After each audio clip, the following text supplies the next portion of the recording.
एक बार की बात है।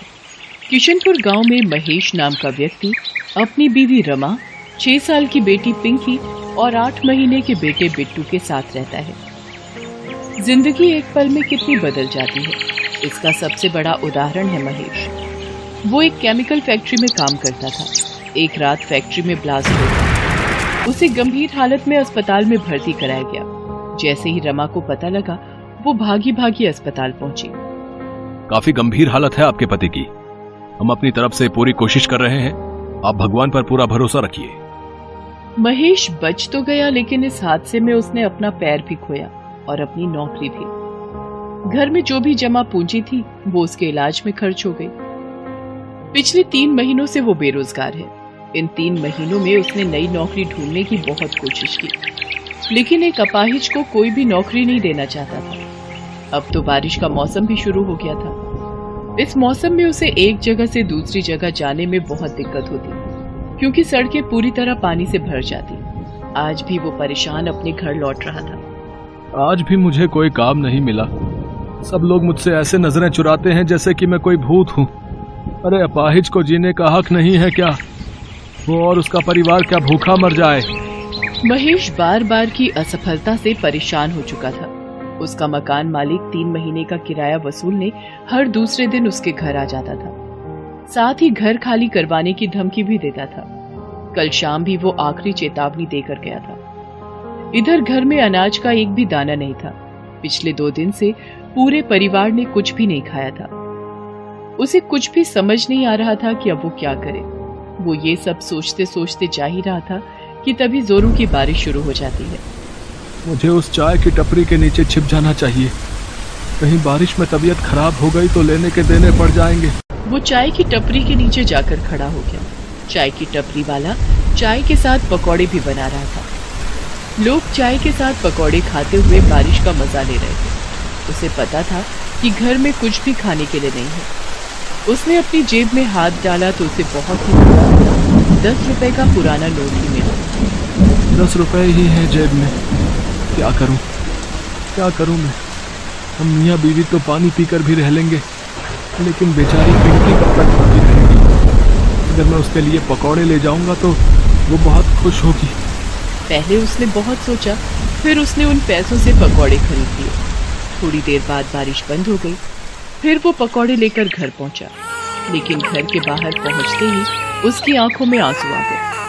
उसके बीवी बच्चे घर के बाहर खड़े थे और उसका 8 महीने का बेटा बिट्टू अपनी माँ की गोद में लगातार रोए जा रहा था। पिंकी सहमी हुई अपनी माँ का आंचल पकड़कर खड़ी थी और उनका मकान मालिक उनका बचा खुचा सामान सड़क पर फेंक रहा था। उसकी बेटी ने जब उसको देखा तो वो भागते हुए महेश के पास आई और रोते हुए कहने लगी, बाबा देखो ना, अंकल ने हमें घर से बाहर निकाल दिया और वो हमारा सामान भी बाहर फेंक रहे हैं। और जो मेरी छोटी सी गुड़िया थी ना, जो आप लाए थे, अंकल ने उसे भी नाले में फेंक दिया। महेश ने अपनी बच्ची को चुप करवाया और जाकर मकान मालिक के पैरों में गिर पड़ा। ये आप क्या कर रहे हैं मालिक? इस तरह हमें बेघर मत करिए। चुप कर, पहले 3 महीने का किराया हाथ में रख, फिर बात कर। मैं जल्दी ही आपके सारे पैसे चुका दूंगा। चुप कर, पिछले 3 महीने से तुम्हारी ये बात सुन सुनकर मेरे कान पक गए हैं।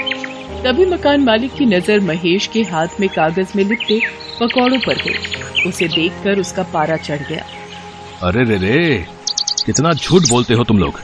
मेरा किराया देने के लिए तुम्हारे पास पैसे नहीं है और पकोड़ा पार्टी करने के लिए पैसे हैं। चलो निकलो यहाँ से, मक्कार कहीं के। ये कहकर उसने उन पकौड़ों को उसके हाथ से छीनकर फेंक दिया। फिर वो अपने घर में ताला लगाकर निकल गया। महेश और उसकी पत्नी गिड़गिड़ाते रहे, लेकिन वो तो निर्दयी बना रहा। अब हम कहाँ जाएंगे जी? पता नहीं रमा, लेकिन कहीं तो जाना होगा ना।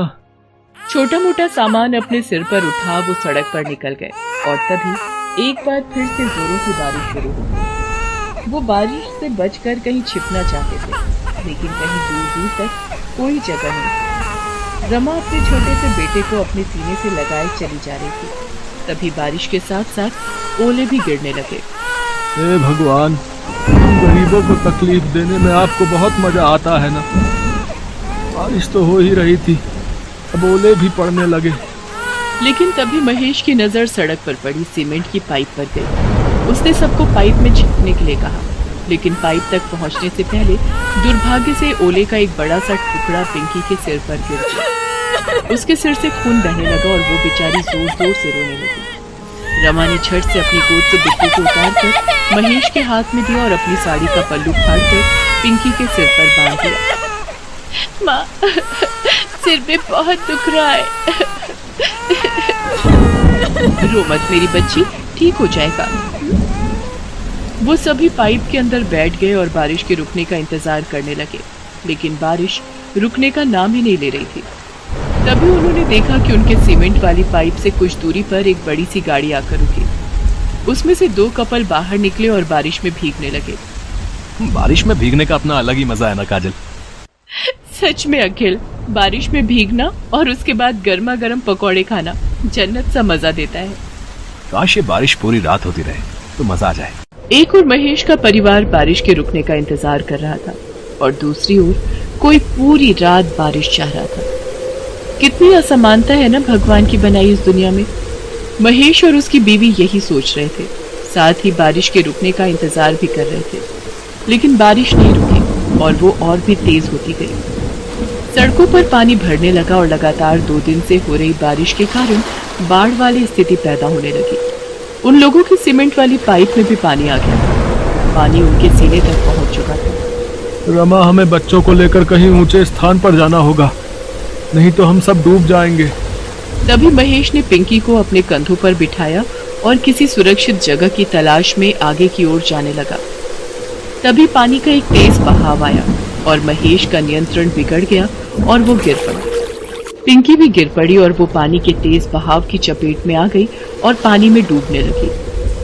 पापा, पापा बचाओ मुझे, मैं डूब रही हूँ पापा, पापा। एक तो 2 दिन से भूखा परिवार, ऊपर से बारिश का कहर। महेश चाहकर भी अपनी बच्ची को नहीं बचा सका और पिंकी पल में ही उनकी आंखों से ओझल हो गई। पिंकी, पिंकी कहाँ हो तुम? पिंकी, आए मेरी बच्ची। लेकिन पिंकी ने कोई जवाब नहीं दिया। आज महेश खुद को बहुत ही असहाय महसूस कर रहा था और एक असहाय पिता की तरह ऊपर आसमान की तरफ देखकर कहने लगा, भगवान, तुम्हें जरा भी दया नहीं आती क्या हम गरीबों पर? पूरे पत्थर हो गए हो क्या? पहले तो मुझे अपाहिज कर दिया और फिर दाने दाने को मोहताज कर दिया, फिर सिर से छत भी छीन ली और अब मेरी बच्ची को भी ले गया।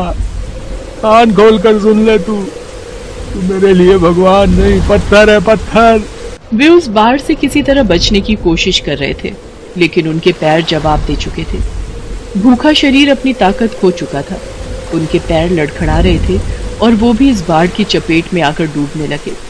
हालांकि तब भी उन्होंने हाथ पैर मारे, लेकिन भूख ने उन्हें कमजोर बना दिया। दोनों एक दूसरे को पुकार तो रहे थे, लेकिन पानी के बहाव में वे पुकार अनसुनी हो रही थी। रमा, रमा, बिट्टू। लेकिन शायद मौत अभी उनके हाथ की रेखाओं में नहीं दिखी थी। तभी तो वो पानी में गिरकर बेहोश हो गए थे और बहे जा रहे थे। तभी बाढ़ राहत कार्य वालों की नजर उन पर पड़ी और वे उन्हें अपनी नाव में बचाकर राहत शिविर ले आए। इस बारिश में हम तीनों तो बच गए रमा, लेकिन इसने हमसे हमारी पिंकी को छीन लिया, हमसे छीन लिया रमा। वे दोनों एक दूसरे को पकड़कर रो रहे थे कि तभी एक नन्ही सी बच्ची, जिसके हाथों में बिस्किट और ब्रेड का पैकेट था, वो पैकेट उसको राहत शिविर वालों ने दिया था, उनके पास आई और पीछे से आकर बोलने लगी, बाबा, बाबा, क्यों रो रहे हैं आप लोगों को भी भूख लगी है ना? ये लीजिए ब्रेड खाइए, अंकल ने मुझे दी थी, मैं आप लोगों का ही इंतजार कर रही थी। वो आवाज पिंकी की थी। पिंकी को देखकर महेश और रमा फूट फूट कर रोने लगे। पिंकी को भी राहत कार्य वाले बचाकर शिविर में ले आए थे। अपनी बच्ची को जिंदा देखकर वो लोग ऊपर वाले को देखकर उसका शुक्रिया अदा करने लगे। पूरे 1 महीना वो लोग राहत शिविर में रहे। उसके बाद सरकार ने उन्हें कुछ पैसे मुआवजे के तौर पर दिए, जिससे वो नई जिंदगी की शुरुआत कर सके। आज महेश एक चाय पकौड़े की दुकान चलाता है। उसकी जिंदगी अब पहले से बेहतर हो गई है। बारिश ने परीक्षा तो ली उसकी, लेकिन उसी बारिश ने उसे फिर से अपने पैरों पर खड़े होने का मौका भी दे दिया। बिहार के गोपालगंज में रामदीन नाम का एक गरीब मजदूर रहता था। परिवार में उसकी पत्नी मंगला और बेटी निशा थी। मंगला, कुछ खाने को दे दे, फिर मैं जाकर देखूं, शायद कोई मजदूरी का काम मिल जाए। तेरा यूं भूखा रहना भी होने वाले बच्चे के लिए गलत है, इसलिए अब मुझे रोजाना कड़ी मेहनत मजदूरी करनी ही होगी। अरे तुम मेरी चिंता मत किया करो, तुम दोनों के साथ थोड़ा बहुत खा तो लेती हूँ। ये देखो, आधी चाय तुम्हारी, आधी चाय मेरी। ये थोड़ी सी भुजिया रखी है, चाय के साथ खा लो। माँ, भूख लगी है, कुछ खाने को दो ना। रुक, मैं तेरे लिए रोटी बनाती हूँ, फिर तू खा लेना। मंगला, आटा कहाँ है जो तू रोटी बनाएगी?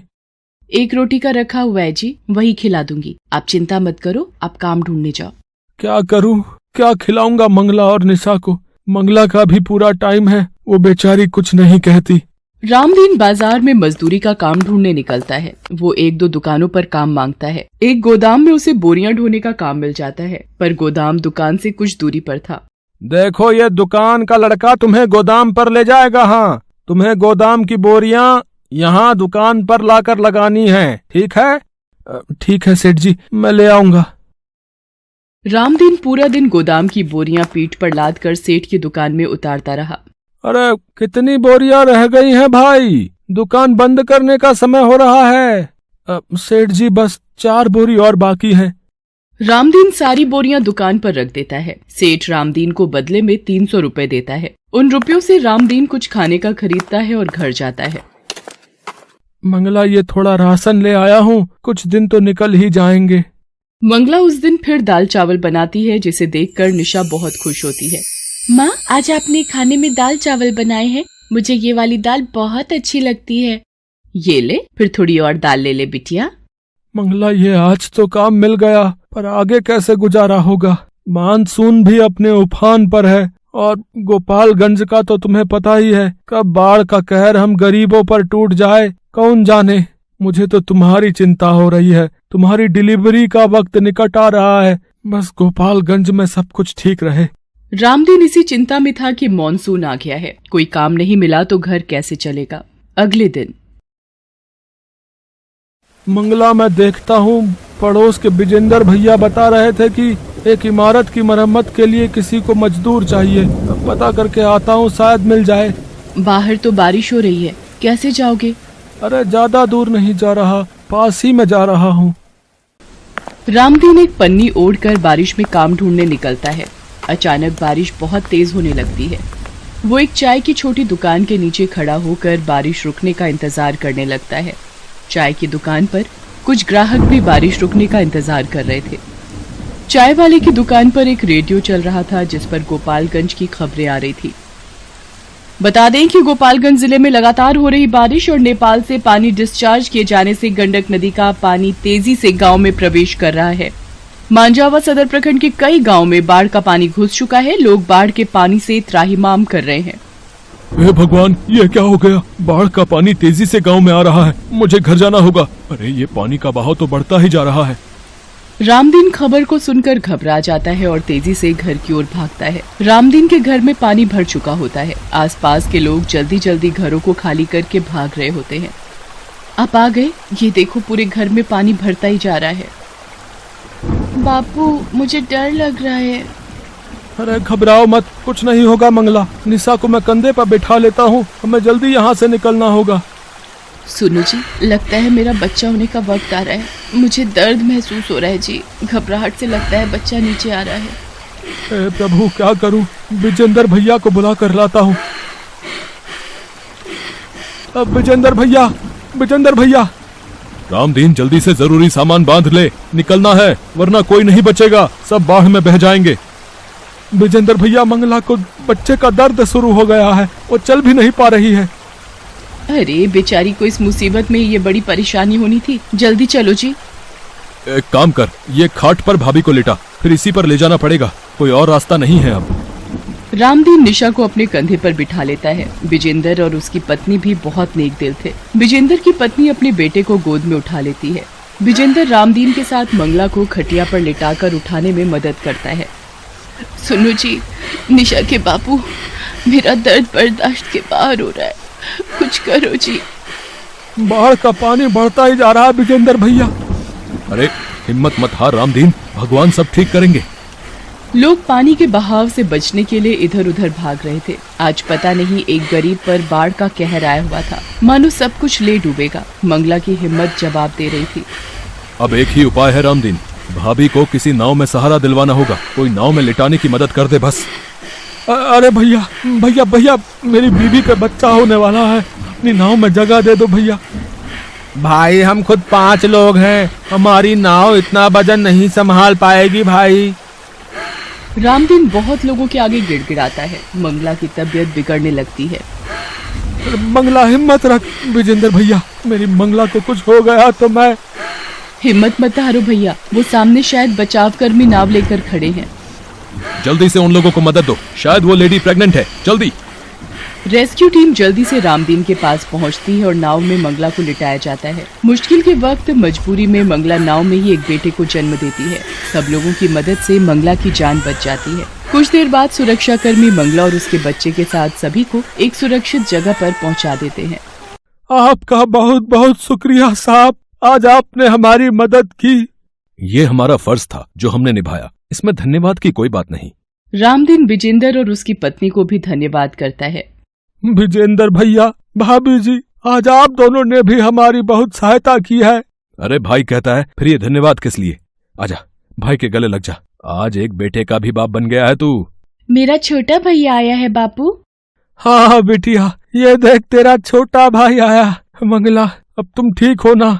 जी मैं ठीक हूँ, पर अब हम कहाँ रहेंगे? सब कुछ इस बाढ़ में तबाह हो गया। ये बाढ़ की परेशानी मंगला गोपालगंज के साथ साथ हर आसपास के गांव में हर मानसून में होती है, पर हिम्मत रख, सब कुछ ठीक हो जाएगा। गरीब पर बाढ़ का कहर जब आता है अपने साथ बहुत कुछ ले जाता है, पर कहते हैं ना, जब कभी कोई संकट आता है तो भगवान किसी न किसी रूप में अवश्य आ जाते हैं, जैसे ये बचाव कर्मी आए। इस बुरे समय में सबने एक दूसरे की सहायता की और कुछ समय बाद फिर से जिंदगी ने अपनी नई सुबह देख ली। Thanks for watching.